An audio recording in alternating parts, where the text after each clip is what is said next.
Four-time Mr. Olympia, social media star, and multi-million-dollar businessman, Jay Cutler is larger than life. In business, he's pulling in millions of dollars a year, his dedication is unparalleled, and growing up, he was a major inspiration for me to get into fitness. This is going to be an incredible episode. Make sure to subscribe because we have episodes coming out like this every single week here on the Iced Coffee Hour. This all happened because of a very funny situation where Graham came up to me. He's like, dude, you'll never guess what happened, man. I was out at the casino and I met Jay Cutler. And I was do you remember this? I don't remember. This was at Resorts World. Really? Was it Resorts? It was the opening of a restaurant there. Okay. And I was going through the casino and I saw you there in line. And I was so nervous. I wanted to go up and get a picture. And I was like, should I do? I don't want to bother him. This is kind of weird. But I gathered up the courage and went up. You were so nice.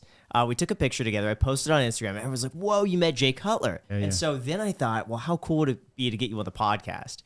And I sent you a DM, and I'm sure they get flooded. And it must have been 6 months later, I think you responded back. When I was 17 or 18, I started going to the gym consistently. And you were one of the people, because I was 18, 2008.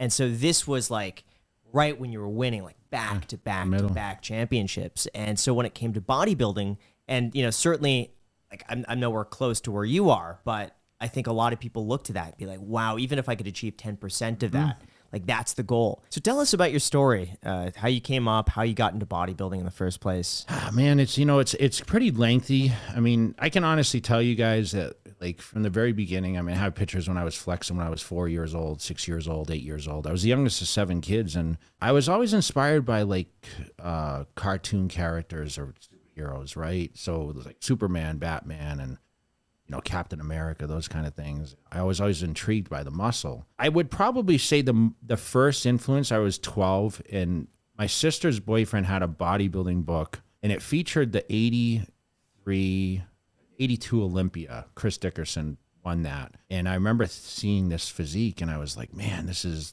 unbelievable. It was kind of like a ripped up magazine, and I, since I had already had recognition from people around me, especially my older brothers and sisters. I was the youngest of 7. So I had a good physique and I was an active kid. I started, I guess, kind of following it, and I'd go to my local GNC and I'd flip through the books, like the magazines, because that was the only real place that had fitness books was GNC. There was no such thing as vitamin shops or other like mom and pop supplement stores. So I would go in and I would grease the magazine rack, and I watched that all through high school. I was a football player. Had an interest in bodybuilding. One of my friends when I was 15 took me to Gold's Gym, and we worked out, and he was super into bodybuilding. And I think that I kind of was like, wow, it's amazing what you can do getting under these weights. And I made a commitment that when I graduated high school, which I graduated in 91, I was going to join the gym and start my journey towards lifting weights and developing a better body. But what I realized is when I started, I was attending college that fall, September. I was pursuing a degree in criminal justice. I had a family business that I worked in doing concrete. So I already had in high school a developed body. But really, once I found those weights and I found that time in the gym, I was training from 8 to 10 at night. The gym closed at 10 o'clock. I was just lost in the weights. It was the best stress reliever. I was at that turning point. 18, like we reached that point, and it's like the family's trying to drag you to the business. Like that was a family business. And then it was like, okay, do I want to pursue a degree in criminal justice? I wasn't really sure what I wanted to do. And I think a lot of young kids just go to college and they're not sure, is this going to be my lifelong career? And when I found lifting weights, not to say that I was like, this is what I'm going to do the rest of my life, but I knew it was a hobby for sure that I would, participate in. And that started the whole kind of journey. And progression obviously kept me in the gym on 50 pounds my first year of training, and somehow got on a bodybuilding stage. And What about your siblings? Were they naturally fit too? Like if they went to the gym, they trained like you, would they have the results that you did? Or do you think maybe that you were just genetically a little bit more inclined to put on muscle? I was a little stockier. I have an older brother that's a little stocky like that also, but my other brothers are pretty slender. And like I said, they own a concrete business, so they were all super active, but no one ever lifted weights. So it's hard to say, would this benefit them like it benefited me?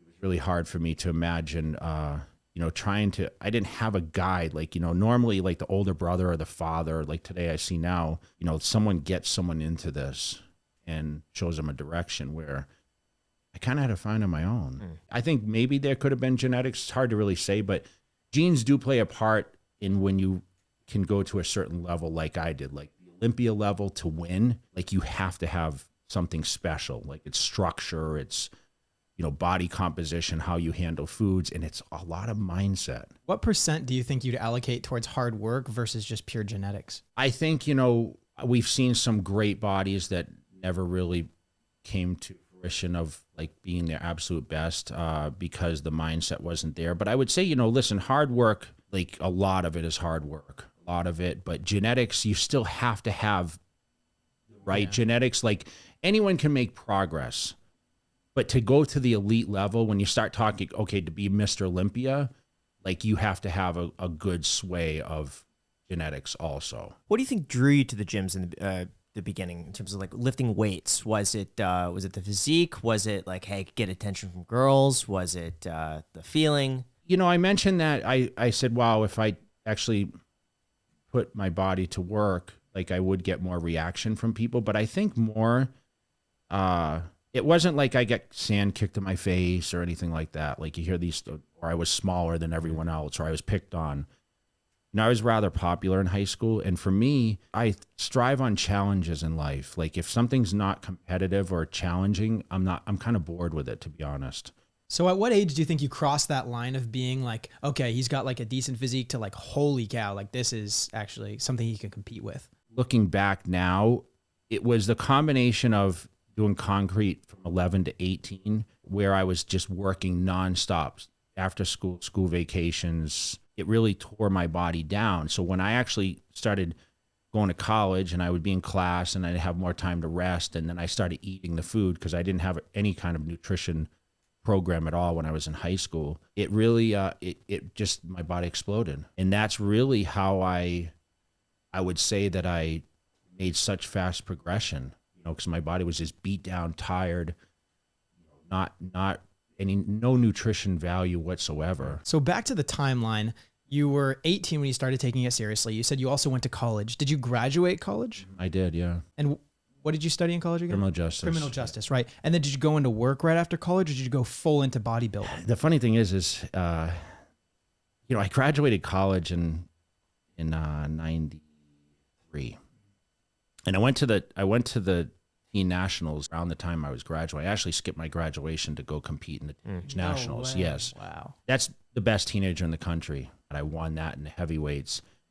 And from that forward, I was like, okay, I have something. You know, I was looking at magazines and looking at California. I wasn't making a ton of money. And so when I graduated, I was able to, you know, just work and just support my career a little bit. I didn't take a job right away. And I was trying to decide, because I graduated my associate's degree, and did I want to go and finish my bachelor's? And you know, I was kind of working. I was doing heating, air conditioning at the time. And shortly after, I mean, I got my first sponsorship offer, like $50,000 contract. No And way. at the time, doesn't sound like a lot, but this is 95. I landed my first Muscle and Fitness cover, and I started getting fan mail from all over the world. I had a P.O. box, and I'd handwrite letters to people. And, you know, I started a mail order, and it's kind of comical. I would sell one picture of myself and one T-shirt, and people would send me money orders and checks. And I started kind of my business at that point. Every week I was getting residual money from being basically a nobody. I mean, I was a guy that maybe had a couple pictures in a magazine, and that's kind of how I started my entrepreneurship, to be How honest. much would you charge for a picture, shirt? I would charge $10 for the picture, and the shirt was $20. I mean, between the contract and that, I mean, probably I would probably make almost $100,000. So I started doing some guest Wow. appearances for $500, like guest posing, and that's how it all kind of started, was just basically mail order. And I mean, it's pretty laughable. Even when I was in Vegas, you know, fast forward, I mean, I was selling T-shirts out of my garage when no one was doing T-shirts, and making $1 million a year just on T-shirt sales, you know, just out of my garage. Now, back then, what was your overhead? Were you saving a lot of it? Were you? I was renting an spending a lot of apartment. it? My apartment was $500. I drove kind of a crappy car. I bought first car I bought was a BMW 7 Series. I think the payment was $600 a month at the time. Was huge to me. I'd buy a whole cow at a time. So I had like 2 freezers in my house. No. At the time, I was eating probably 4 pounds of meat a day, and a lot of it was red meat. But I'd buy 150 pounds of chicken at a time, I'd buy 30 dozen eggs. So I'd buy a whole case of eggs, and that would be my whole refrigerator. And that's how dedicated I was. And I'd sit outside and I'd cook all my chicken breasts and my steak and stuff like that on the barbecue grill, and I'd put it on plates and I'd put it in my refrigerator, and I'd pick as the days went on. Prepare, people do their meal preps usually on Sundays or whatever. I would pick enough for each couple of days, and that's how I kind of ate the food. I have pasta and rice and whatever around it. I ate every 2 hours. And you talk about progression, you said, how did I do it? I mean, that's where I was spending most of the money. How much do you think you're spending on food? Back then, I was probably spending maybe $50,000 a year on food.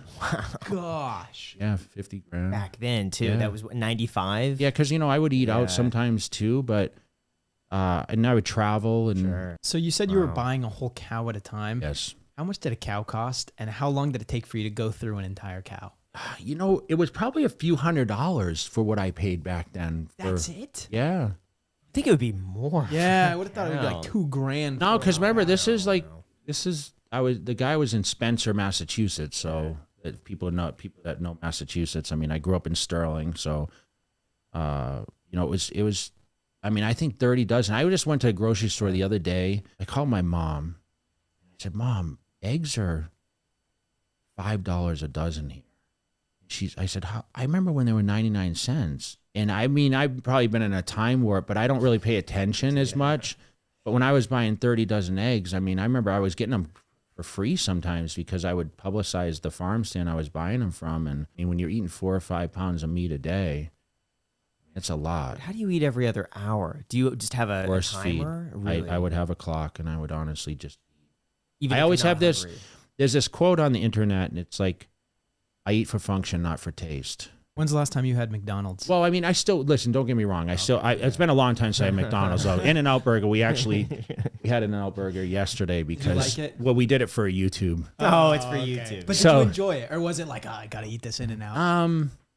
I didn't feel so good the rest of the day, to be honest. Okay. But I have a specific order that I do, and I want to show like my following that hey, I am normal, because I know they think that they probably think that I just don't do anything outside the Superhuman, norm. yeah. You know what I mean? Do you have ever any cravings for, let's just say, Churro? sweets, chocolates? I do. or I mean, like, I'm a yeah, carrot does that cake. I work? mean, Cheesecake Factory, I was one of my go-tos when I was finished with a contest over all the years, and carrot cake is one of my vices. But, I'm not afraid to have something if I really, but I don't like where a lot of athletes, they schedule cheat days. I don't necessarily have them. I feel like I still eat quite an abundance of food. Even though I scale back, I probably eat half as much as I used to. The diet, you asked me percentages, like 80% of what we do is the nutrition. Wow. It's saying abs Holy are made in the cow. kitchen. Yeah, which we Lot actually, of- I did a video yesterday, said abs aren't made in the kitchen, they're actually made in the gym. But, That's funny. but you still have to, Yeah. to be visible, they're made in the kitchen, right? You're still working out and very structured and very intense about this whole, bodybuilding thing. Is there ever a time in your life, do you think, that you're going to ease up and be like, you know what? I'm not going to worry about the food that I'm going to eat. I don't feel like I have to push myself in this gym so much. Or is it just something that you thoroughly enjoy and you'll think you'll enjoy for the rest of your life? I'm still on a fast track of appearances and being in the public eye. Social media has become I consider myself kind of laughable. I'm kind of an influencer now. I would agree I'm not with that. competitive, right? So I think expectations, you never want to see your hero or someone that inspires you off track and just normalized. Does that make sense? I believe social media, like we only see the positive things on social media from certain people. And that it's come out that other, sometimes people aren't what they are on social media. What I try to do is be as real as I possibly can. And I actually probably train now more than I did then, meaning I train 7 days a week where before I trained 5 days total. I got up this morning, I did my fasted cardio this morning, ate a solid breakfast, and I may not eat every 2 hours or 3 hours like I used to, but I still try to eat at least 4 meals a day, but it's all mostly clean eating. And don't get me wrong, I'll still eat out, but if you throw something in front of me for dessert or something like that, I probably will pass on that. Sure. Do you find that you notice a difference if you eat fast food or something that's unhealthy? How much do you feel it afterwards or the next day? And the in and out, I mean, I went and trained last night and I felt a little heavy and I felt like the sodium really got to me, and I got everything without salt, by the way, yesterday. And something off track. I definitely feel a difference in your body. But sometimes your body needs it. I mean, it depends how strict you are. I mean, don't be afraid to eat something that you crave once in a while. You need it for your mind too, right? A lot of this, like I talked about, is mental. So if your mind is telling you, hey, I need something that's off diet a little bit, or something that will help my mind. Can you walk us through your diet for today? What exactly you ate for breakfast and what you're going to eat for the rest of the day? So breakfast was 2 whole eggs. I had Ezekiel bread, which is like a flourless bread. I had a bowl of oatmeal with a banana, a cup of coffee, fat cottage cheese, and I had some bacon. That's still, that's a lot of food still. Yeah. I'd be full for hours. Yeah, I would be most of the extremely day. full. Yeah, so the breakfast is still 80 protein and probably 200 grams of carbohydrates. And then I'm not kidding, like chicken and rice the rest of the day. Like chicken and rice. The same thing. People laugh about my monotonous eating style. It's just what I know. And I mean, once in a while I'll eat red meat. I try to eat less now. Over the weekend we ate at a restaurant. I did have some red meat. But with my age and everything, I try to stay more leaner, less cholesterol and that kind of thing. But first, we want to thank today's sponsor, Roan. So Roan sent us their commuter shirt, and I gotta say, I am wildly impressed. It's not only the comfiest shirt I've ever had, but I would say it's also one of the most stylish shirts I've had. Feels like you're almost wearing a blanket, like a silk blanket. It's hard to describe, actually, but it's extremely comfortable. Another really cool thing about Roan is that they have wrinkle release technology, so as you wear and stretch out the shirt, it just gets rid of the wrinkles naturally. Yeah, it's perfect for Jack as he doesn't know how to use an iron. Plus, with their Gold Fusion anti-odor technology, you'll smell fresh and clean all day long, regardless of how sweaty you are. And that's perfect for Graham because he always smells terrible. And on top of all of that, they're 100% machine washable, so no more long and expensive trips to the dry cleaners. And I'm going off script here, but I gotta say, seriously guys, this is the most comfortable shirt I think I've ever had. And I think you'd agree with that, right? Oh, 100%. I've worn really expensive shirts before, and this feels better than those shirts. So head to roan.com/icedcoffee and get 20% off your entire order with the code ICEDCOFFEE. That's RHONE.com/icedcoffee and use code ICEDCOFFEE at checkout and you get 20% off your whole order. Thank you so much, Roan, for sponsoring this episode, and back to the podcast. And I made the transition to California when I was 25. Mm-hmm. So finally, after years of, I mentioned, Joe signed me to a contract when I was 21, gave me a raise like $10,000 every year, and basically offered me $100,000 to move to California. At the time, I was making like 60 grand. So he gave me a $40,000 bump to move to California to offset the expenses. And that was kind of a shock to me. And I had a really good setup in Massachusetts. I had built a home gym at that point. I had like a 2,000 square foot gym, so I didn't train in any public gyms. And I was traveling on the weekends. I was doing the mail order stuff. And at that point, like I didn't have a lot of competition because I'll be honest, a lot of the bodybuilders weren't motivated to make more money. They just got a paycheck. I mean, think about it. You could sit on your couch and work out and get paid a check every month. It came every 30 days. But for me, I wanted to build something different. I thought this was a short-term career. I literally thought, I'm going to bodybuild for 5 years and I'm going to quit because I don't know how successful I'll be at that. So when I moved to California and I won my first pro show in 2000, I got $15,000. And I remember I was renting an apartment at the time. I was paying $1,500 for my apartment in Aliso Viejo, California. I had one car. I was married at the time. My wife and I, we shared that. And she was a nurse, she was a nurse and she got a job at Hoag Hospital at the time. And so we had dual incomes. Now I was making probably $150 a year.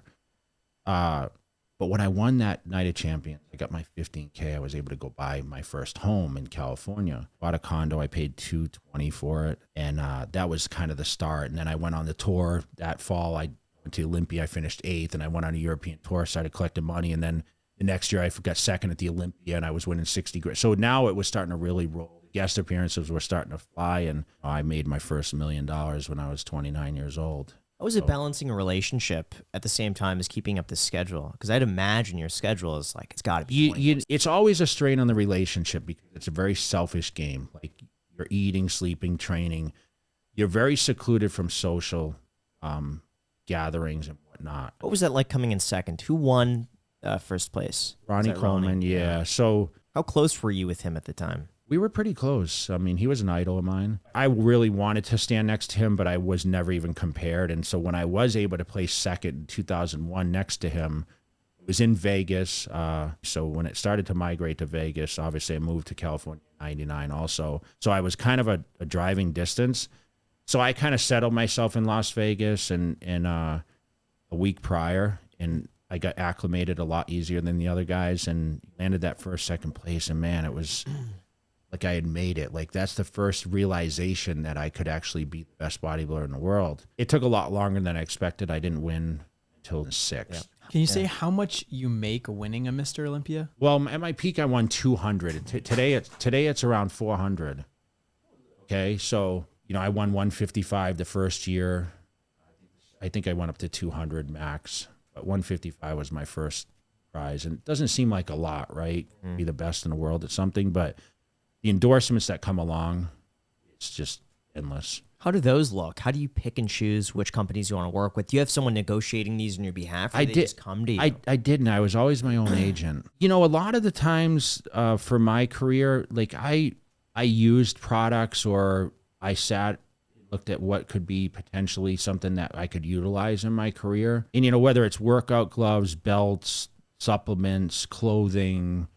I mean, I had hair products. I had skin products, I had tanning lotions, I had everything. It just falls on your lap. I mean, when you're the best in the world, or you're the most publicized guy, and back then, I mean, we're still talking about magazines. Yeah.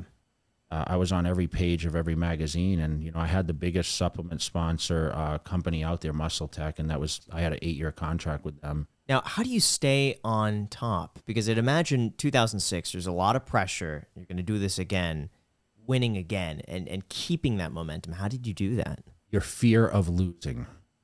And that's how I pretty much could kind of dictate how I trained every day and push forward. I mean, I always wanted to have a better physique, but once you win, they kind of tell you, like, this is the ideal physique we're looking at. So it's now duplicate that every year, or try to predict what else someone else is going to look like. So it's basically showing your strong points and hiding your weaknesses, because we all had weaknesses. For me, it was a conditioning thing. Like my weakness was the consistency and conditioning, meaning that shredded look without water retention. I mean, I could always get lean enough. It's just that, that last dial down of dehydration, where you have that shrink wrapped skin, on stage, which lasts a very short period. I just didn't want to lose. I mean, I don't know how some people just strive on being competitive, and their fear of losing is what keeps them driven. And I'm not afraid to say that. Every year it was, I had nightmares of like, oh, I'm going to lose the title. I wanted to win as many as I could. And if you follow my career, I won 2 and I lost 1 in the middle, 08. And then I came back to win it again for 2 more. And no one's ever done that in history. Yeah. I mean, so I believe, if you ask me honestly, that's probably why I, kept pushing myself harder. It's just, once you get that feel of Mr. Olympia, you don't want to go backwards. What happened in 2008? Can you walk us through maybe where you feel like you could have done better, you could have pushed yourself? What happened that day? Yeah, a few variables. Coleman and I battled, and I won in 06. Mm-hmm. And he came back in 07. He tried to win it back, and he finished 4th. So we carried bodybuilding to a crazy level of size and conditioning through our reign. It was basically a 2-man contest. There was no, if you look back in 03, 4, and 5, 6, no one talked about anyone else winning. It was only he and I, but there were 15 other guys in the contest, which was a little unfortunate for some of the other guys, to be honest. It was a little unfair, but at the same time, like, it was he and I that battle, and we were the biggest. When Ronnie stepped away, he didn't come back in 08. I was kind of confused on how I wanted to bring my physique in, because I had gone so big, and now I was looking at these littler structured guys that were more ripped. So I needed to try to become more conditioned, because my overwhelming size probably wouldn't win it for me. I needed to be sharper. And when you try to bring your body back down to a smaller weight, because my first Olympia, I won at 273, and even in 09, when I came back to win the title, I was 254. So that's a big swing of weight. So I actually had to lose a little bit of muscle in order to gather conditioning. And that's where I went wrong. It was miscalculation. I was flatter meaning the muscles weren't as full. And Dexter Jackson took the title from me. And it was heart-wrenching for me. Yeah. It was one of the darkest places in my career that I had been, because remember, I had been first or second forever, and I'd never thought I could be beaten. So I guess it's kind of arrogance as far and overconfident and maybe just complacent places for me. I just never thought I would lose. Yeah. And then what did you do for 2009? How did you get the motivation to put yourself out there again? I was embarrassed. Yeah. I was embarrassed. I was embarrassed that I only held 2 titles. Remember, the guy who won prior to me won 8 in a row. The guy prior to him won 6 in a row. The guy prior to him won 8 in a row. Here I won 2 and lost. That's embarrassing for me. So, and I'm looked upon as like the do-all guy of bodybuilding. I was super successful. I was motivated. I was driven. I was like very robotic in my routine, and everyone knew that. Like Jay was all business. Like it was no play time for him. And I think for me, everyone's like, well, how did this guy miss a beat and just lose? So embarrassment, extra motivated. I was always better chasing. Like when I chased Coleman for those years and was second, I was always, solidified second. So now, here I am, like they were talking about me not even placing 08. Like if you watch the build up to the contest, they mentioned that Jay won't be in the top 2 or 3, or his body's just tired. So when I came back in 09, I just kind of shut up all that talk and came back at arguably one of my best looks since 2001. Yeah. And then what about in 2010? Phil Heath was coming up. I won another one, but I knew after 09 and coming back, and arguably, like I said, it was history making, the quad stomp, that famous pose I did. It was really hard for me to justify how am I going to be better than this? My biggest fear, even talking with, the guy that was training me and my group around me, how was I going to top 2009? And the truth was, is you weren't going to, right? It was really hard to repeat that. So for me, I came back, I won it. It wasn't in the fashion that I wanted to, but that was my last victory. I came back in 11. I tore my bicep 3 weeks out. Phil Heath won. He was second to me in 2010, and he started his reign of 7 times. I came back in 13, and I was a shadow of myself, after getting bicep surgery in 2012, and finished 6th. What happened to your bicep? How did that happen? I was doing a photo shoot, and basically what I did a million times, I had dumbbells on my knees, and I was kicking them up to do a shoulder press. And when I kicked them up, the bicep detached on the upper, and it didn't hurt. Really? I just thought, it was like an electric shock. And I just kept doing the photo shoot, and I kept training leading up, and it slowly started to get black and blue, and it was actually detached. And the crazy thing is I competed with a torn bicep. I competed there, and I went to India the next week. I got second. But it was a mess, the bicep was all black and blue, and you could see the lump in there, because it was rolled down, when the muscle rolls. How was that not painful? Well, it was painful when I got on stage and started posing, but I didn't really, remember when you're practicing, you're not practicing. It's like sparring, like no one's hitting you with the force that you're going to get hit with in a real fight, right? So it started to hurt, but I had to suck it up. And the crazy thing is this was September of 11, and I didn't have surgery until February of 12 because I had so many committed guest posings and appearances. I couldn't be slinged up or in a cast. I ended up in a sling, but I had to stay committed to that because I had already booked a million things, and I had competitions, and I had to compete and represent. The fans would have been disappointed at the time. So, that was kind of like the nail in my coffin career, in my opinion.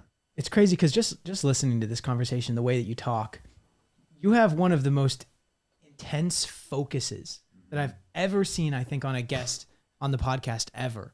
You're so driven, you have so much momentum in one direction. And are you feeling the same thing? I love it. Yeah. It's just doing crazy. one thing really well. And well, like I told you, you asked me, about the mindset.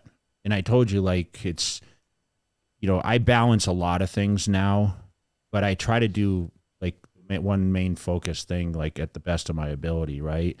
And it's kind of funny for the shows. I would basically say, okay, I would train for 4 months for these contests. So Olympia preparation, it was all year, but I would cut out everything 4 months out, meaning don't bother me. Don't pick up the phone. I wouldn't even pick up the phone, call people. I wouldn't do anything. I would not travel, no social, anything.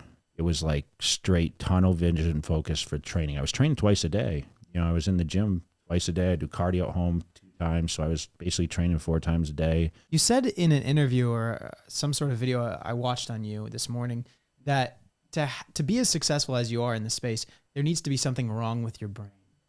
Can you elaborate on that a little bit? To go to the gym every day and destroy yourself.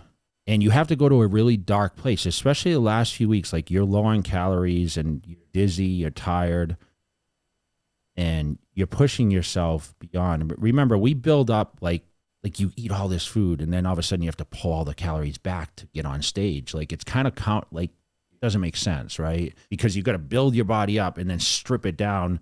So you basically have I have 3% body fat when I'm on stage. And you do this over 4 months and you're tired and you're frustrated and everything else. But, you know, you look amazing, but you feel like total crap. And for me, it's just, you know, I just had this mindset, like it was just super driven. I can't explain it. I mean, I think that not everyone can ever build that over time. It's something you're kind of born with. It makes sense. And when you look back on those years, would you consider yourself happy? No. What would you say you were? No, I wasn't truly happy. I mean, I was happy at moments, but it was just routine. It was just eat, sleep, train, and, you know, repeat. And I thought I was, you know, we consider and talk financial success or notoriety, and like you knew who I was or whatever else, but like I didn't sit around and say, well, I'm Jay Cutler and people know me or I make X amount of dollars. It's like I had one goal, and like I told you, if I never made $1 and I was on my quest to be Mr. Olympia, I still would have done it, because it was like something that, you know, history books, you know, I'll be recognized forever. That makes sense. Did you find it difficult to find determination and passion after retiring? Because it feels like you've had one focus, and once that focus is... I carried it right over to the other things I was doing. It actually was like a sigh of relief when I retired, because like anything, everything gets old. And at 40, I never thought I'd go that long. I told you, I thought I'd do it a few years. I mean, I've been stated in a magazine, I said I'll be retired by 30. And I had all these other ventures I was doing and connections. And I kind of wish I branched out a little more, because I really could have rubbed shoulders with a lot more people that might have, you know, been more successful, or someone that could really be kind of do some mentorship towards me for the future. But I feel I did well, but that's how I had to operate. I had to operate like that. And it wasn't about being happy or anything else. And I think that it really, you know, it gave me a lot of opportunity to focus on my other things. You know, once I stepped out and that whole focus was gone, now I can zone in on, you know, living my life and doing the things that I do. Like I live nothing like that now. And how did you balance running the business and training full time when you were at your peak? It 2000s. It hurt me a lot to get ready for contests. So it was like literally the day the contest was over, it's like, oh, thank God I can get back to business and I can get back to traveling and I can focus on all my other opportunities to, you know, use the success of the bodybuilding revenue to build a bigger empire. And I have a great team. I had great people around me to always help. You know, I was never individual. You know, anyone that tells you they're successful solely on their own is probably lying to you, you know. What were some of the businesses that you were doing back then? How many income streams did you have? I had quite a bit. I mean, a lot of the endorsements turned into other business for me. So I mentioned, you know, the supplements and the clothes and, you know, online. I had DVD sales. I had so many different like outlets. And then I was doing real estate. You know, I moved to Vegas to buy property, and, you know, I had rental properties and I was flipping some homes. But back then I mentioned it was so much easier. I mean, Vegas was still so early. This is something that someone like yourself probably looks and says, man, if I could have been there in 2002, right? I was buying $150,000 houses and selling them for 200 in a heartbeat. And back then that was a lot, right? Yeah. I was putting 5% down, so it was easy to float money back then. And then I had rental properties, and I mean, the rentals were under $1,000 for, you know, a 3-bedroom house with a pool. And, you know, you had good and bad tenants. That's one thing I can tell you. Like, I wasn't really, it's hard when you're Jay Cutler and you're a landlord. Did they know you're the Yeah, landlord? of course, No way. because I kind of handled Really? my stuff. And You managed yourself? unfortunately, like, it was easy to rent these because I'm out and about and someone's like, I want to come to Vegas. Well, I have this rental property. And, you know, that's how it was. How much were you making at your peak years? Can you share that? Probably $2.5 million. Okay. And what about transitioning from that to now? Were you able to invest most of that, or how does that look today? Yeah, I mean, I was able to basically put a lot of money away, but I still was a huge earner, and still to this day, I mean, it just doesn't stop. And you know, I was kind of laughing with Tyler yesterday. We were talking about, because he's like, he sees me traveling every weekend to these guest appearances, and he says, "You ever just want to stop?" And he knows I'll get bored. Yeah. But I said, man, if someone calls you and offers you a great, you know, revenue to come out there and speak in an event or whatever else, why would I ever stop? I mean, not only do I enjoy it, but it's free travel. It's connections you make. I mean, I walked in a gym this past weekend, and if I didn't go do this guest appearance, I mean, they had all these murals of me on the walls and everything like that. These young kids came in, and these kids were in their teens, and they're like, Jay Cutler, and I still floored that these young kids follow a guy that's older than their parents, and they watch, I watch you on TikTok, or I watch you on Snapchat, or watch you on YouTube. And I did a collab last week with, you know, a 21-year-old kid, and it's getting tons of viral things. And I actually took my shirt off and posed with them. And now they're talking about a Jay Cutler comeback in the Masters, which is crazy to me. I mean, I'm almost 50. This Lex Little guy. Okay. Yeah, he's like 21 years old, but you know, we got in the posing room at Gold's Venice, you know, the historic mecca of bodybuilding. I don't know if you've been there, but you know, I have pictures all over the walls there, and you know, he somehow got me in the posing room, and I never take my shirt off. You know, these guys all look good. You know, they're 21, the fresh muscle, and you know, for me, it's hard for me to look at. You know, I weigh 235 today, and I used to be 300 pounds, and I told you I peaked at, you know, ripped full 255, 275, and you know, I didn't think I looked so good, but then the pictures are floating. I was like, man, Jay, you should do it. I'm doing this whole fit for 50, so next year I turn 50 in August, and I'm gonna get in the best shape I've been in 10 years. Not to say I'm getting back to what I looked like before, but I'm encouraging people, like, age is a number, because I honestly, at my age, I used to look at these guys in their 40s and say, that old guy over there. Now I jump out of bed in the morning and I'm energized to get up and do things. And that's the crazy part, is I always listen to people say, oh, when you're 40, when you're 45, when you're 50, you're going to be creeping out of bed after weight training. I have zero pain. I have no joint pain, no restrictions, no health issues. I mean, all my blood work, everything is great. Now, how often do you test your blood work and make sure that everything is in line? At least twice a year, sometimes every 3 months, but at least twice a year. I get busy, and I'll be honest. I mean, it's like going to the dentist, right? I try to go every 3 months or so.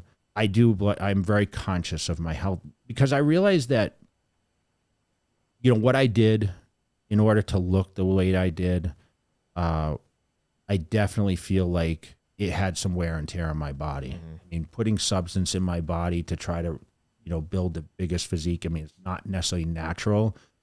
In the food, we talk about 4 pounds of meat a day on the kidneys and everything. It's taxing. I mean, that's just, the food is the killer. Yeah. I mean, we can talk about drugs and dehydration and everything else, but that's what kills people, is the heart disease. You know, the sugars are the worst things. People don't understand that, you know, too much sugar, I mean, it causes it can build up in the heart, you know, and that's where a lot of people are, diabetes, I mean, weight challenges. So for me, you know, the stage isn't where I'm kind of putting the end physique now. It's through the channels that I'm putting the content out there, and realization that, listen, because you're a dad, or because you're, you know, closer to 50 or even 60, like, you don't have restrictions like, oh, I can't look a certain way. Yeah. Screw that, right? I've been hearing a lot more stories now about testosterone replacement therapy, and Yes. it seems like these last 5 years, it's kind of come out of nowhere. And maybe people are talking about it more. What are your thoughts on that? I do it. Yeah.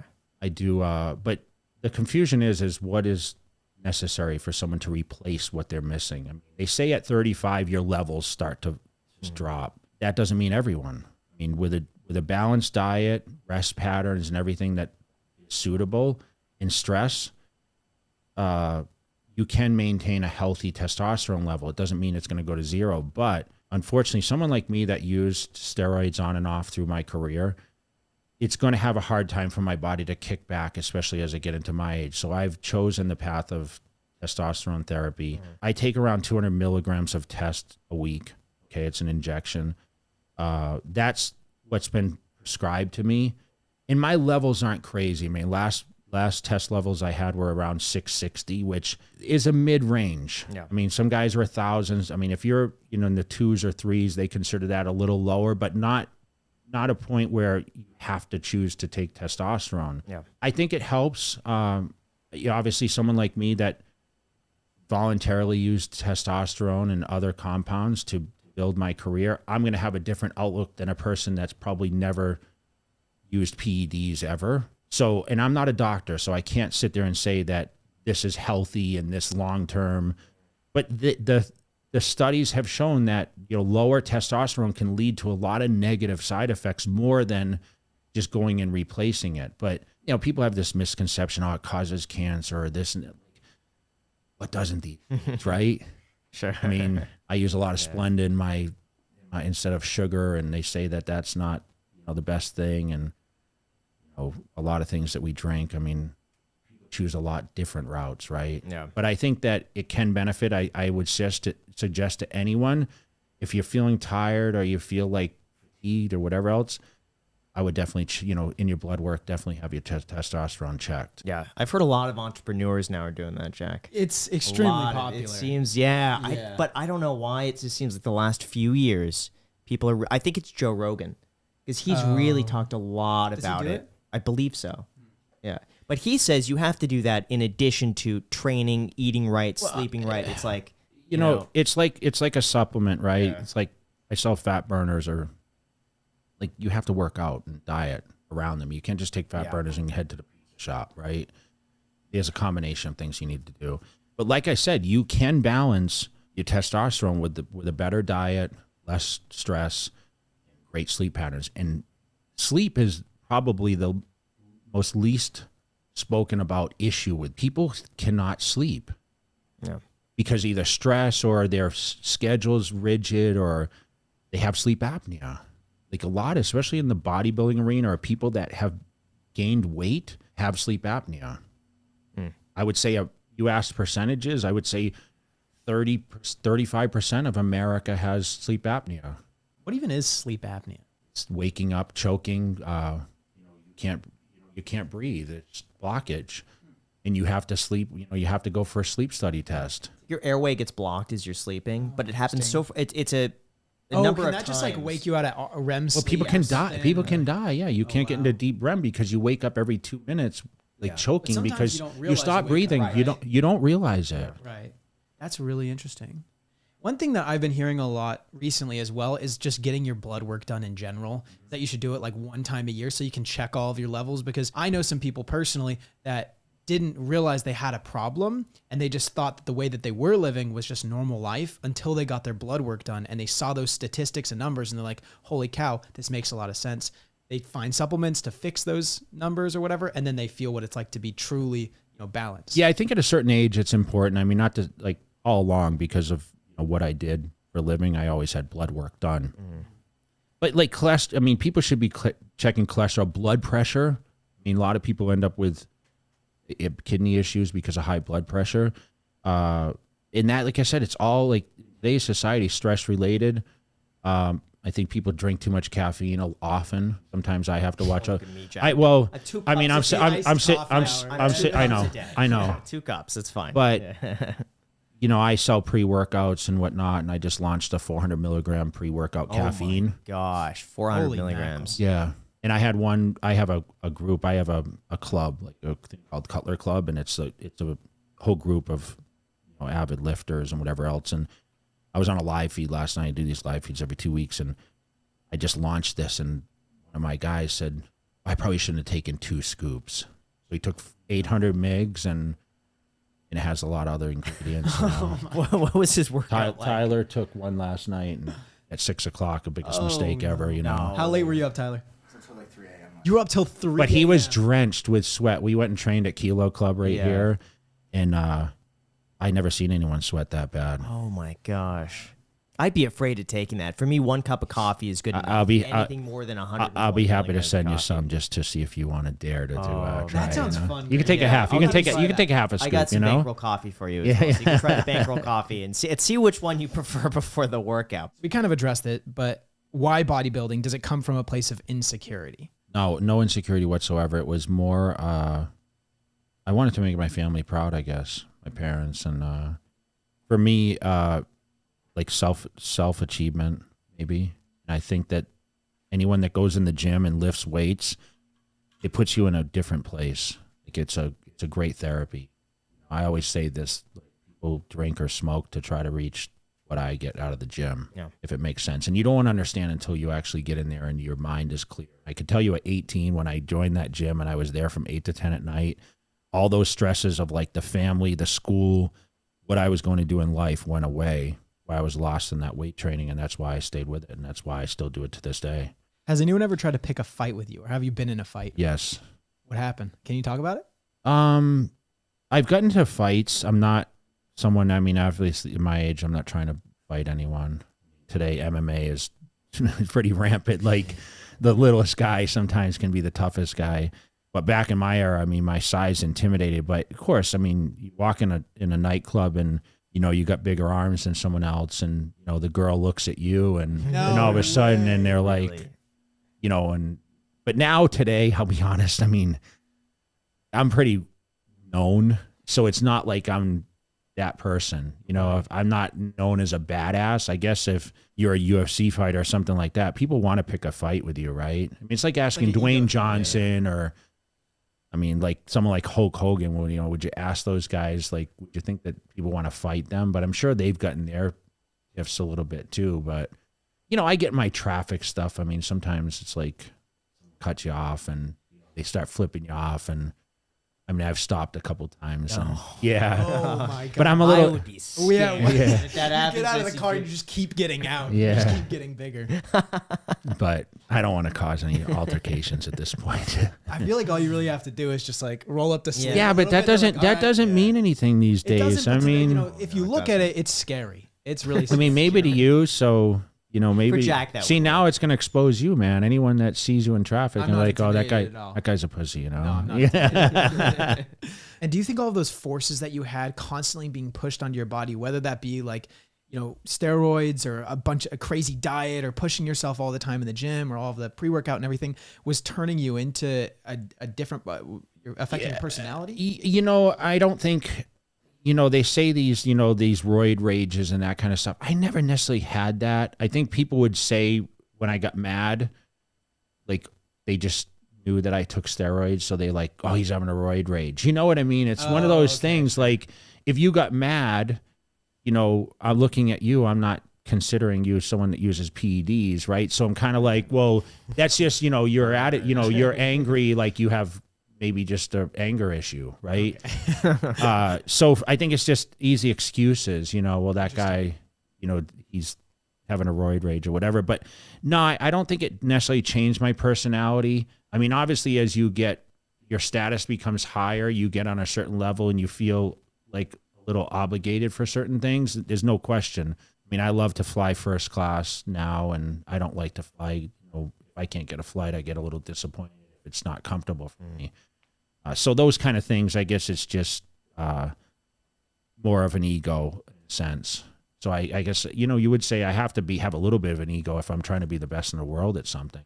I want to be super successful, but I don't use it to look down on anyone or kind of treat people differently. I've also heard that body dysmorphia is extremely common in bodybuilding. Very. It's hard to be satisfied with your physique. And you mentioned earlier you don't really pose anymore. Like you said you took off your shirt as though it was a bigger deal. Yeah. And I can tell you that, like, even when I was Mr. Olympia, I would win the show and I would sit at dinner with my crew after and I'd say, how can I be better? So I don't think I ever had body dysmorphia. I realized I was massive, right? I was huge. I had big arms. I mean, but remember, we have judges that are telling us that we're either great or we're not so great. So I would look at that more than, well, I feel like I'm lagging or I'm a lot smaller. Like, I mean, I was wearing 4X shirts at my peak. I mean, even still wearing a 2X shirt. And I'm not trying to be big at all. I mean, the funny thing is I can sit in front of you guys and you're probably saying, he's not trying to be big. I mean, I look still like a bodybuilder. Genetically, like I said, I started this thing because I felt like if I just took that step forward, how much better could I be? I was great, flexing at 6 years old and 8 years old and 12. And, I was one of the most muscular kids in my high school. How do they judge, by the way? What do they look at specifically? So they look at symmetry, condition, and proportion. So basically, like the calves have to match the arms. The shoulders have to have a good taper to the waist. The legs have to flare. The condition has to be there. Like the skin has to be thin. The detail. Like I was really detailed on my thighs and my midsection. I had really wide shoulders. So that's really what gave me a great advantage. So when I stood there, it was just very cartoonish, if that makes sense. And you have to have all those balances. And if you're missing certain body parts, it's very hard to be the best at a competition, although guys can win at levels. But when you get to stand with the best in the world, which, Mr. Olympia is an international contest. It's usually held here every year. It's here in December. This year, it's been going back and forth between Florida and here with COVID stuff. But it's a lot of things. Presentation, skin tone, your fluency and how you transition on stage. Like it's just so many different things, but mainly the condition has to be there, and you have to have a really dehydrated look. How do you get that? Because you were mentioning 24 hours prior, you get that like tight skin, Yeah, 3% body fat. Like what's involved? Like I told you, it's a 4-month process to really rip down and get, like I got down to 3%, and like off season I maybe be 12 or 15. So you go on a rigid diet. I mean, mostly I ate a lot of white fish. I was eating 5 pounds of white fish a day. So I kept my fats low. And obviously fluctuation of carbohydrates. Everyone knows like a low carb diet's going to help you lean out. Keto, which we never even knew what keto was back in my era because it didn't exist. But so basically you restrict calories, you do some cardiovascular along with the weight training, which off season I did no cardiovascular. So no walking on treadmills or stairs or anything like that. I just strictly weight train. You strip down, and then the last week you start cutting water out, you get dehydrated, and then, you start eating carbohydrates a little bit, and you find that balance of, cutting the water down and filling the muscles so they push against the skin as much as possible. Wow.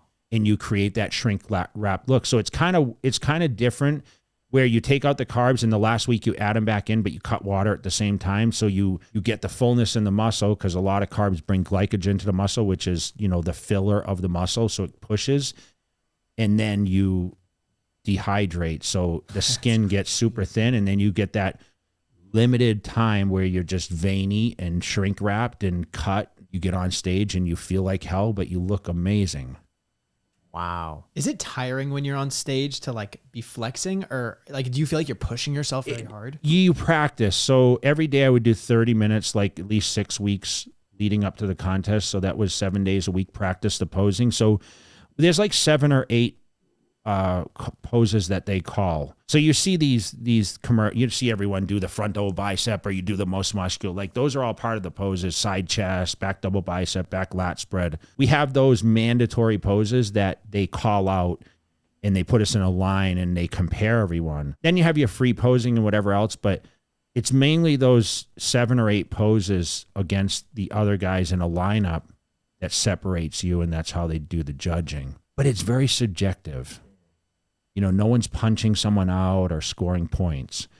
They're just, the judges eye those physiques and they pick out who has the best flow. See, I wonder how important size is, because if I look at someone like David Lade, I'm sure you know who he is. Of course. He's like, I see that physique and I'm like, this, in my opinion, is like a perfect physique. He looks very much so human, very ripped, shredded, you know what I mean? Crazy abs, crazy pecs. What would happen, do you think, if he tried out for a bodybuilding competition? He would do well on a certain level. Remember, he's a natty guy. Mm-hmm. Natty means natural, not enhanced.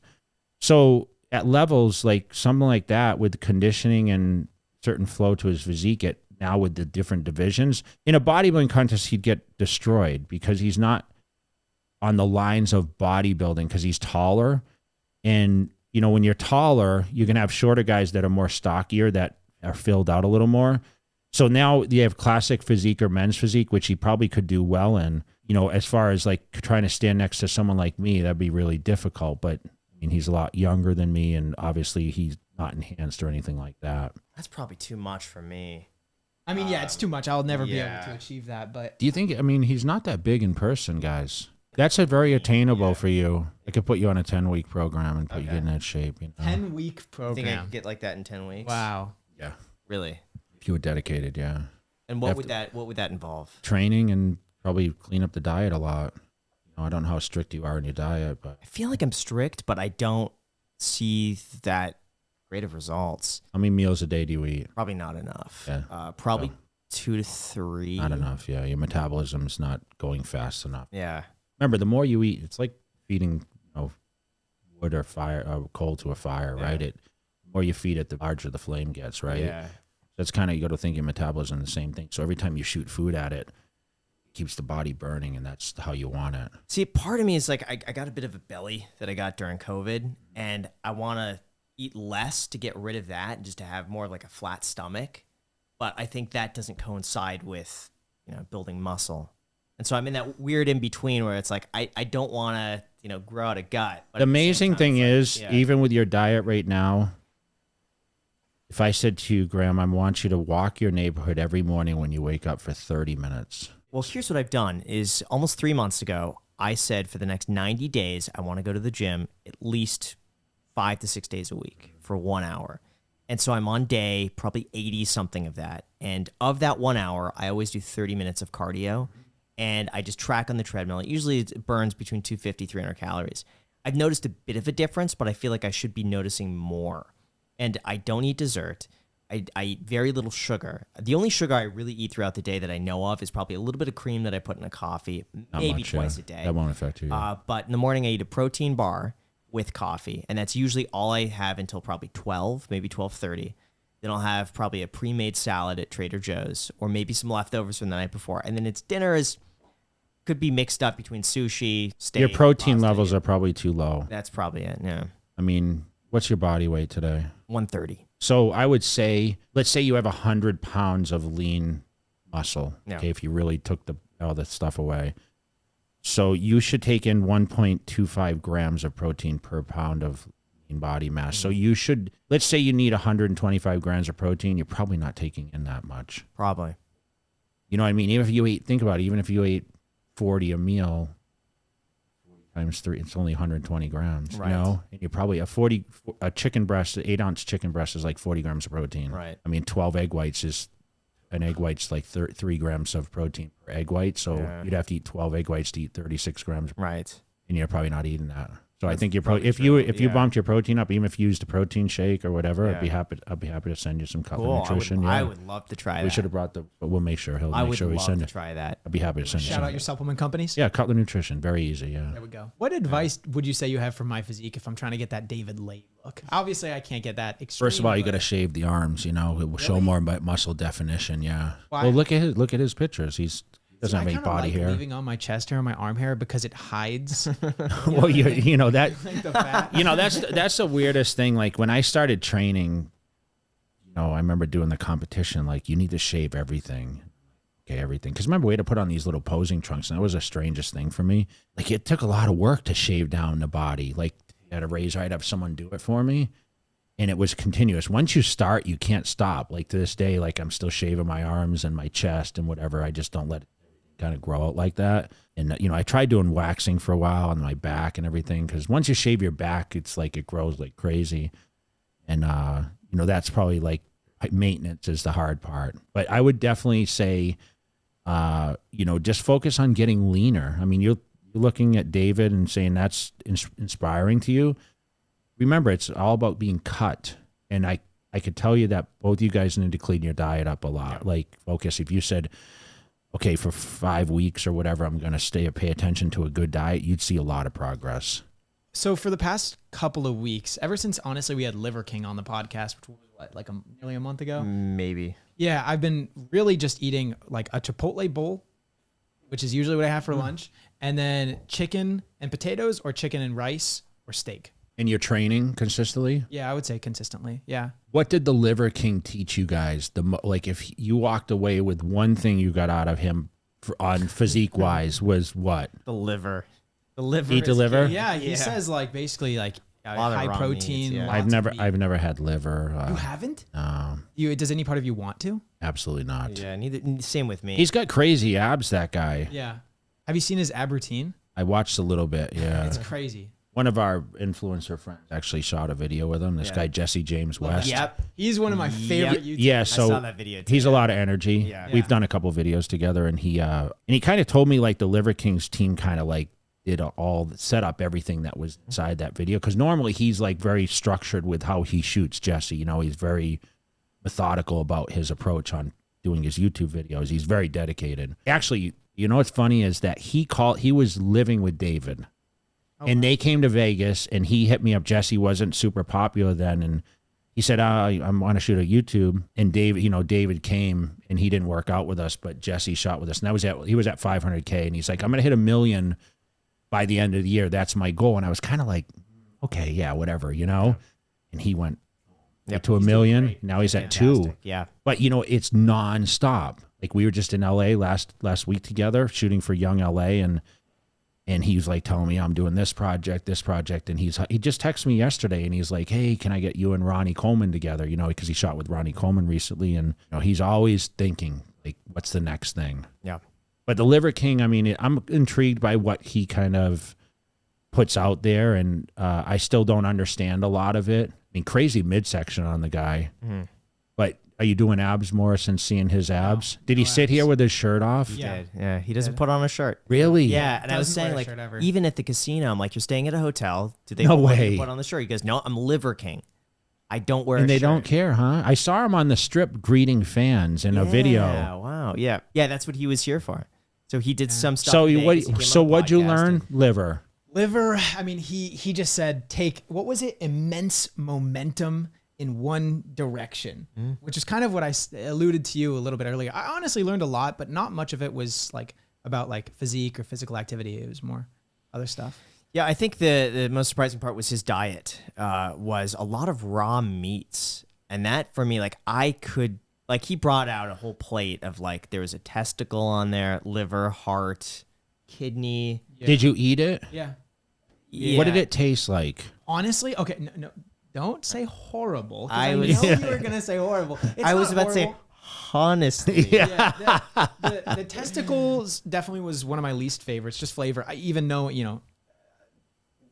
aside what it is. What you know kind of I mean? Like, testicle? bull testicle. Bull testicle. It had apparently been alive that Massive, too. morning. I mean, it was like Yeah. like that. Yeah, that was pretty gross. The kidney was really gross because that's what filters, urine. Yeah. So it kind of honestly tasted like urine. The heart was They say good. urine's good for you to drink, though. Really? Yeah. Who says that? Like, remember the boxer was drinking his own urine? Do you don't remember that when he fought Mayweather? Yeah. No, he didn't win. I think No, he didn't win. Of course he There didn't. we No go. one wins Yeah. against him. Not Yeah. good, but Yeah, the liver was decent and the heart was good. The heart was honestly kind of steaky, and those cuts tasted a little like sashimi. See, I don't know. Like, man, I don't know if I could do that. You should do something with Liver King. you should. I know, but I don't If think I you can guys eat did that something stuff. Together, but neither did I. He brought it in, and it was professionally prepared. Like the chef, you could tell this was like Michelin star sort of preparation. That And they it did was for this. cooked, or No, it was raw. raw. Yeah, But they get it. no. But they seem to get it so fresh. It's cut in these like little tiny squares. I think I would have had an easier time had I not known what that was. Like if they told me, "Oh, this is seafood," it's like sushi. Probably would have had an easier time. It's the mental aspect of it. See, that's the thing with me is like you asked about like eating out and what like I just can't venture to try anything. Like I've never had Kentucky Fried Chicken, never had Taco Bell. Taco Bell? I actually had Chick-fil-A for the first time What'd you think? weeks ago. Yeah, I kind of gave me a stomach ache, Did you to get be the honest. grilled chicken or the fried? I think I got like a spicy chicken sandwich, and I Okay, had the yeah, waffle fried. fries. Yeah. Would you like those waffle fries? They were right? pretty good. Yeah. They were good, but like I don't know if I'll go back, to be honest. Sure. Like I still feel like you're inhibiting yourself from enjoying life. I am, and I think it stems from how I grew up. I mean, I grew up, a household, like I said, 7 kids. My parents separated when I was 4, so my dad pretty much kind of raised. My mom moved to Florida, and we weren't allowed to have sugar cereals. They had no McDonald's. So you asked me about McDonald's, like we didn't have one locally. Like we had to travel ways to do it, and we go to the grocery store. My dad would cook all these huge dinners every night. And we were very restrictive to what we had. So I guess it stems from that. And I was really kind of a introvert, if that makes sense, where I never slept at anyone's house ever. I stayed out and did things with other kids, but I had like mainly 2 friends all through high school that were like super close to me. I mean, I was friendly with everyone, but I was just really secluded from a lot of things. I think that's, how I was brought up. You should do a video with Liver King. You should. You should have him on your podcast. Yes. If you guys did a video together, or you went to his place and you did what's called the Barbarian.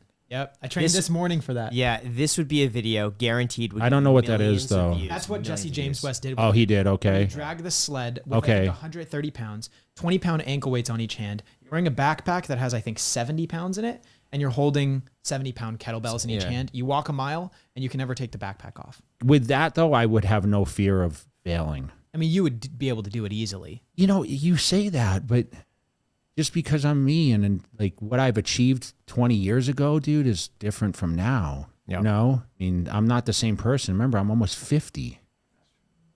So it's a lot harder to do things at the gym. Like I pick up weight. I look at some of the weights I used to do. Like I used to take a 200-pound dumbbell and hook it with my fingers like this and row it no problem. And I literally went to move 150s at the gym the other day, and I thought I was going to tear my bicep. Still, man, your 50 is like most people's prime at like, 20. I know, but I'm Jay Cutler. It's different, right? I mean, that's the thing when you say like, how did you prepare yourself? I used to look in the mirror and be like, okay, you're not normal. You're Jay Cutler. It's like people used to say, how'd you get psyched up and go to the gym? And sometimes it's loud music. Sometimes it's like switching gyms, having training partners. I used to fly people in and out to kind of challenge myself. But a lot of it was looking in the mirror and being like, okay, this is your job. This is what people expect. And I have one of those things, like every weekend I travel, it's like you hear one more story of how someone was inspired by this crazy thing that I did that I have no idea I even forgot that I did.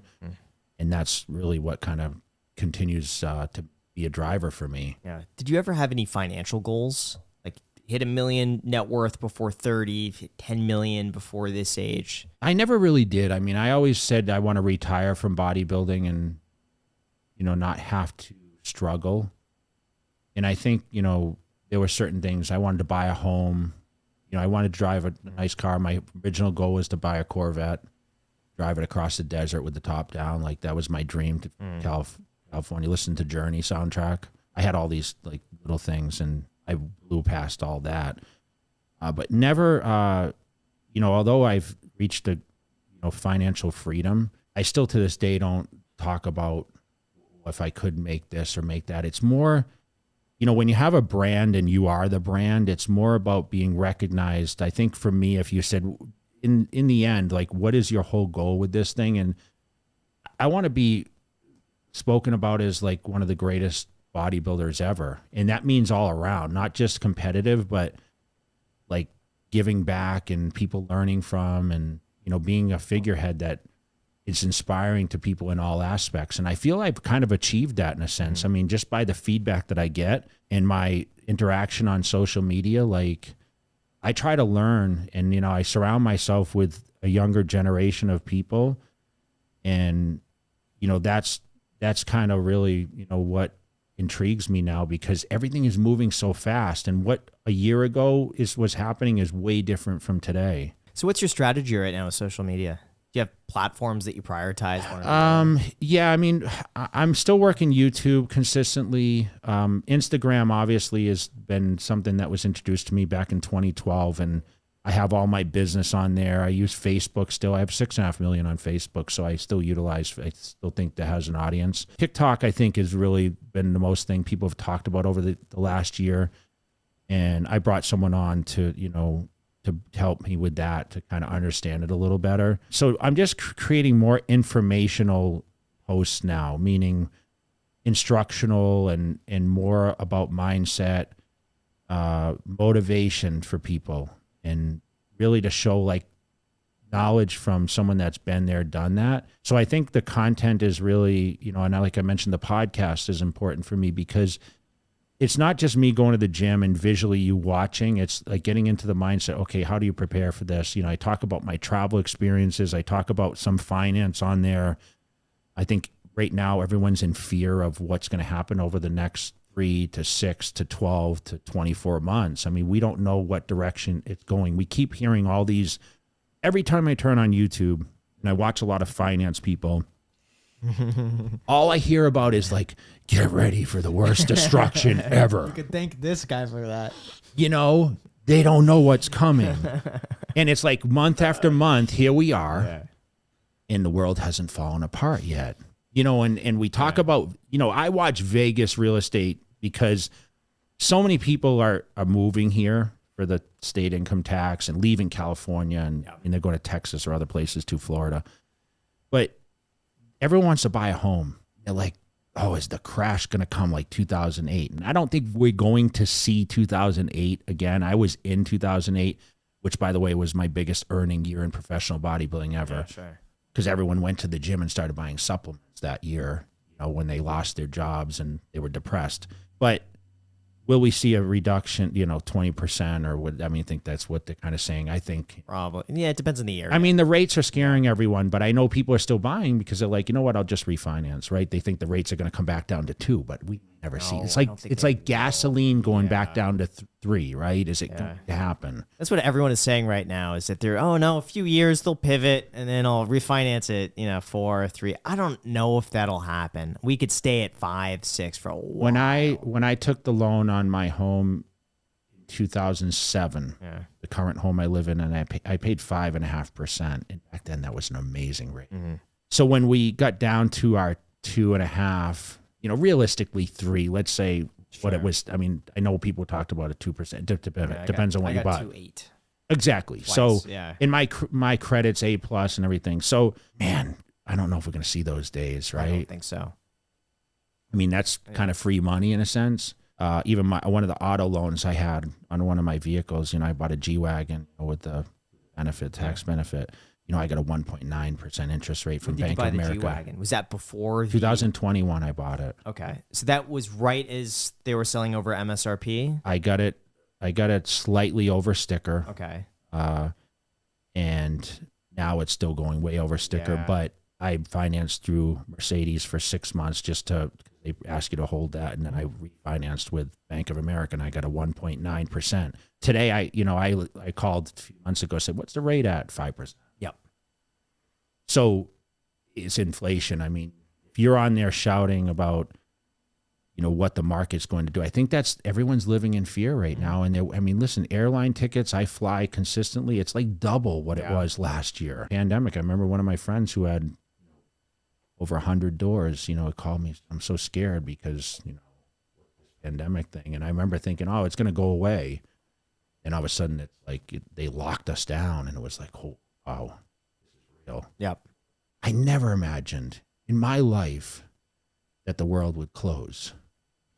Yeah, I remember that for months. And that's what, for me, really pushed me full-time to YouTube. Until then, I was like, you know, 80% YouTube. I was still doing 20% real estate on the side. But when everything shut down, I went 110%. It was all I did. So you benefited from it, but you just said that your physique suffered. Oh, yeah. Well, part of that was because I was doing so much on YouTube that I thought, I'm going to put my physique aside, put like the health aspect aside, because I'm going to get more ROI right now doing YouTube and like making that my focus. So if I get an extra hour on YouTube, that to me was better than an hour of fitness. This is what I've tried to preach not to do. Your health is everything, right?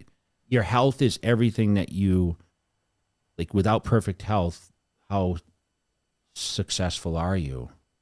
Right. I mean, my thought was that I could always get back to it. Of course. You know? I mean, that's it always like the I was thing. just like, you know, sitting home eating like all the time, but it was just, instead of going to the gym for an hour, get an extra hour work. And And that's the all it same was same for- people yeah. I think they can buy a house at 7% interest rate and say, well, I'll get back to the lower interest rate, right? But I have gone back to the gym, made it consistent. Not to the same degree as I was prior, but I'd say pretty good. And how do you feel after you train every day? Great. You feel like clarity and I would say 85, maybe 90% of the time I do. yeah. Yeah. I don't notice a huge difference going into the next day. I always feel better afterwards. I don't know if that like carries forward through the next day. I think it does. I haven't really noticed a huge difference. And so your positive message to anyone that watches your content, would you say consistency is necessary? Because you just said you sacrificed to be more consistent with YouTube, media, yeah. right? Yeah, it has to. Yeah. Did you say YouTube is your biggest asset to your 100%, success? 100%. Yeah. But during COVID, there was so much happening every day that I couldn't afford to miss one upload, one thing. And so that was sometimes I even post like back to back every day because there were things that if I didn't talk about this, someone else was. Yeah. And I'm not going to get another opportunity. So Arnold Schwarzenegger said that nowadays bodybuilding is basically a bunch of like roided out people and it isn't very aesthetic anymore. Basically, people see these bodies and are turned off from the sport rather than turned on to it. And I know back when you were competing in your heyday, that was a lot different than what it is today. What's your opinion on this? Do you think that people have lost sight of the whole just like idea of something being aesthetic and they fill that in with just being massive? And I don't think that's true necessarily. There are some what we call freaks, which is actually a good thing in bodybuilding. It's tough for someone like Arnold who was in that 70s era to look at the physiques and think they're not going to advance. It's kind of like professional football where, lineman Billy broke 300 pounds and now if you're not 350 or, you know what I mean, you can't even be competitive. I think that, we still have some aesthetics, but yes, there are some mass monsters. I am victim of becoming bigger than what I probably should have, but I needed to absolutely win. I mentioned that Ronnie and myself were bigger than everyone else, and that's what kind of the judges put us in first and second place. The advancement of everything is sometimes not looked upon by our former champions to be as productive or attainable. There's no question the food has become more extreme. The supplements have advanced. The weight equipment itself has become something that's different. Like we have way more machines. Like look at the leg difference from Schwarzenegger's era to now. Guys, their legs are crazy. I had some of the best legs in bodybuilding where it was very few people that had that kind of leg development back in the era. But they did bring back classic bodybuilding to be a little more streamlined than the open men's bodybuilding. But I would somewhat agree with Arnold, but disagree in a sense. Like in the end, it's advancement of everything. And there's a lot of variables that go into it. It's not just the steroid use. I wouldn't look upon that. There are other compounds that are being used that maybe weren't available in Arnold's era, but like he wasn't drug free himself. So, it's not everyone, it's kind of an open field. We don't necessarily have drug testing in it. So it's easy for his perception to be like, this is what causes it. But I believe that definitely things have advanced, sometimes for the better or worse. But you'd still have some aesthetics mixed in with mass monsters too. And, in the end, it's really down to the judging and to deciding who is going to be the first place winner at these major contests. If you were to pick out a defining like muscle or feature on your body that you think is like the iconic Jay Cutler muscle, and then one that you think that you could have worked on more. It's the quads for sure for me. I had tons of detail. I had striations. The quad stomp is something I'm known for, especially with the younger generation now. For me, my back held me back or against Ronnie Coleman because he was just so advanced in the back area. Like I mentioned, the conditioning factor was always the downfall to me, meaning my consistency from show to show to have perfect conditioning. We talked about that dehydration process and, making sure the muscle's full enough and wrapped. That was probably the downside. I was definitely not blessed with a small waist, so I had to offset with larger legs and larger shoulders to create, like I mentioned, that V taper. So you want to have the V taper, and the legs come out. So it's definitely, like I said, everyone's going to have their strong and their weak points, if that makes sense. And when you're working out, what's your favorite workout day? Is it like biceps? Back or legs, because they're the most challenging. Really? I hate arm training. It's so boring to me because it's so repetitive. It's either, curls or press downs or whatever else for triceps. But I love the challenging movements like the leg training. Remember, the legs are half the body, and the back training, like I mentioned, had a weak back against some of the greats early on, so I had to really improve that. Mr. Olympia is not won by anyone without a tremendous back. What do you listen to at the gym? I don't listen to anything. Really? Yeah, I mean, half the time I don't have a headset. The gym I train at doesn't have a lot of loud music. Sometimes I don't even hear the music. I'm so zoned in. I don't really have a playlist. I do get approached, but I train at more gyms now that I don't have that issue. But I do, like when I went to Venice last week, obviously took a million pictures when I was there. I didn't have a headset in or anything. So a lot of times I'm paying attention to what weights I'm pushing and my mind to muscle connections. If it makes sense, training for me now is meditation, meaning like it's a time where I can kind of escape any kind of thought process. And my goal to go in the gym is just to not think about any problems or priorities. It's about putting my mind into that muscle and just working and just putting my headspace in an absent area where I don't have any stresses or have anything that's on my mind whatsoever. It's an escape. Like I get up and do my fasted cardio this morning, and it's meditating for me. So when you say, what do you listen to? I listen to all the things in my head that, I try to escape from and just try to have a clear mind. One thing I hear a lot, and one thing Liver King really emphasized when he was on our podcast, is the fact that you need to get your body right before you can get your mind right. Because there are a lot of parallels that are drawn between people that are like physically fit and also successful entrepreneurs or successful in whatever field that they're in. Do you find this to be true being around people that are... It carries over. I think if you take care of your physique and... you're happy. I mean, how many people wake up in the morning and look in the mirror and say, I'm happy with the way I look? I mean, that's knowing like my fan base. I mean, 98% of the people wake up and say, I'm not happy with how I look. I mean, I can tell you I'm one of those people. Like I always want to see self-improvement. So I think that it carries over into everything that you do. So yes, getting the body right. I mean, we mentioned the health aspect. I mean, want to be healthy. Some people view health, they don't look inside, they look on the outside first. And then, they concern themselves. I mean, it should be the opposite way, but you need a lot of, like I said, it's not just like going to the gym and working out. You're not going to see automatic results. It's the nutrition and the sleep patterns and everything. So your body needs to be right in order for your mind. If you don't get sleep, or if you don't have a way to relieve stress, how functional is your mind going to be? If you're just stressed out, that's why weight training can be so therapeutic for people. Sure, It works well for you. I mean, I still have goals. Like, I can't wait to go to the gym today. Sitting here at this interview. Doing? I'm going to do back today, but Nice. I can't wait to train. Like if you said, well, you asked about like, hey, what are your goals and whatever, but my goal is to go to the gym every day and have the best workout ever. I mean, I'm going to go to the office after this and I'm going to focus on business and do some phone calls, answer some emails I didn't get to this morning. Can you tell us your back routine? Yeah, I'm going to start with, today I'm going to start with pull-ups. I'm going to do wide grip pull-ups and then I'm going to do reverse grip pull downs. I'm going to do bent barbell rows, reverse grip.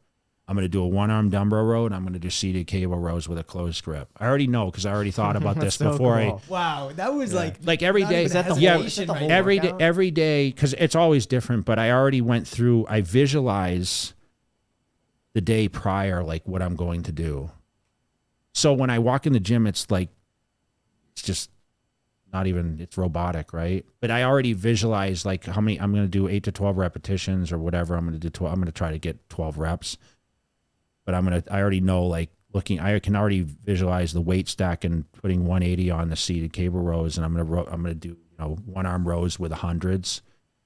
Like I already know. I'm gonna shoot for at least 8 reps with the pull ups, body weight pull.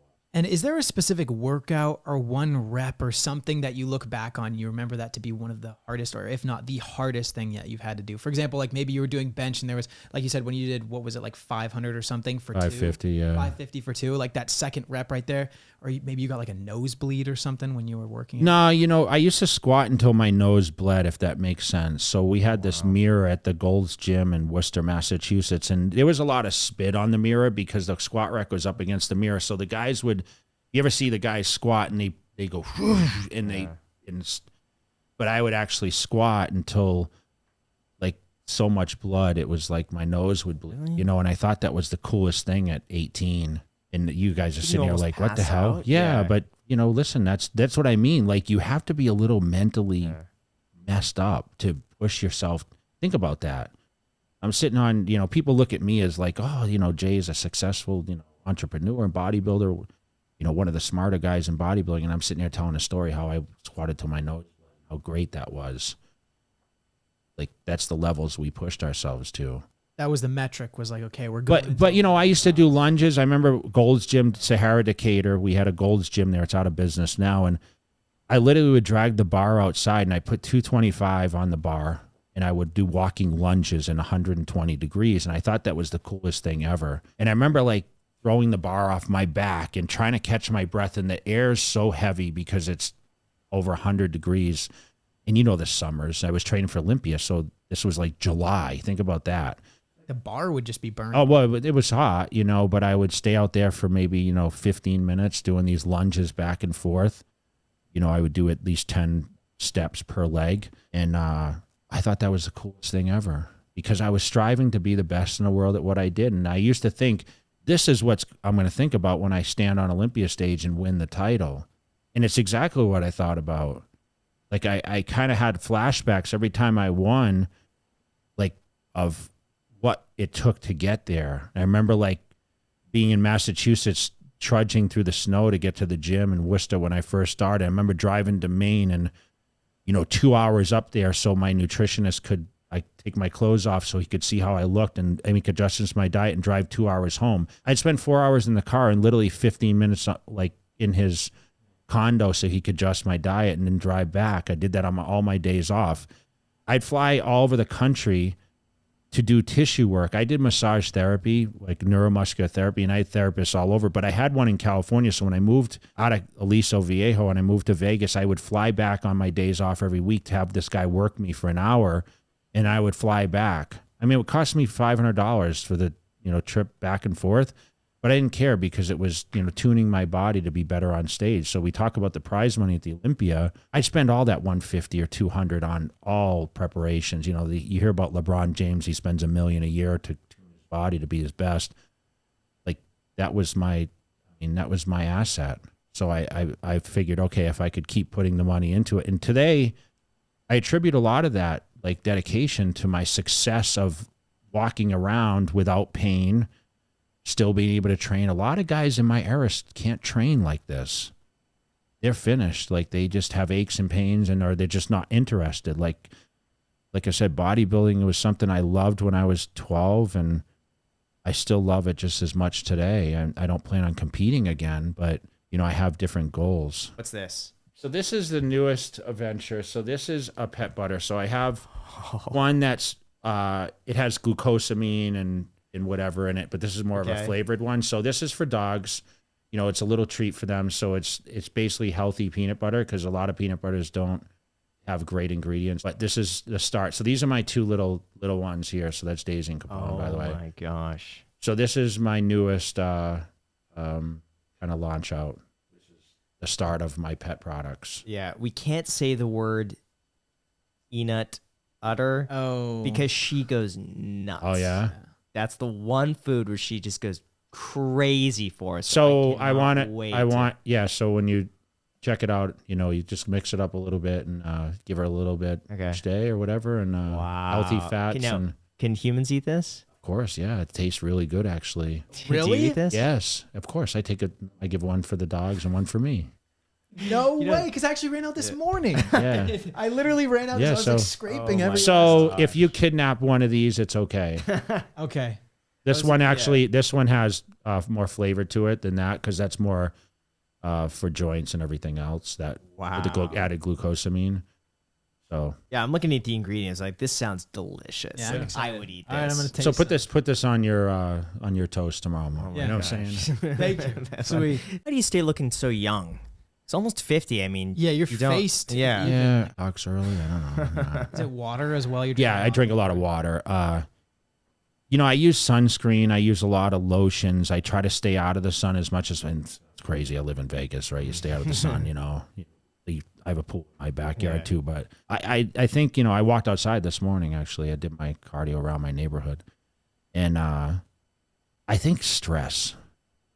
You know, we talk about stress, and I think that like I'm a very relaxed person, and nothing really gets to me. Like I'm super chill and laid back, and I feel that stress, and I don't drink or smoke. I don't know if that has something to do with it. But I don't know. Yeah, if you ask me that question, I don't know. I feel like, you know, I see myself aging, but at the same time, I guess you're comparing me versus some other people maybe at that age. Yes.